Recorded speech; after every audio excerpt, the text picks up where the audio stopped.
So it is now official. The West Indies come second to last in the ICC World Cup. But as the reflection begins, the first question I want to ask is, what West Indies captain Jason Holder means when he says he wants Cricket West Indies to develop the current crop of players, or else they will continue to lose. What exactly does he mean? Does the skipper want Cricket West Indies to get these players into some kind of training camp and teach them to bat and bowl and field and think? Remember now, we're not talking about amateur schoolboys.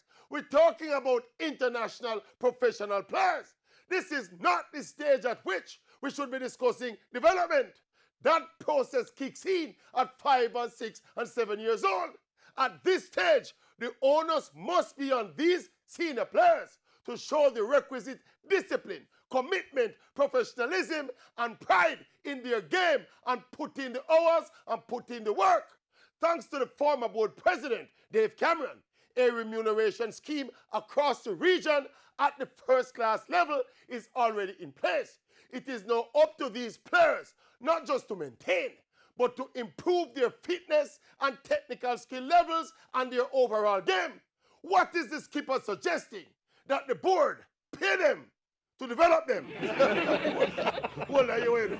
Hold this. Hold this, the union holder. What?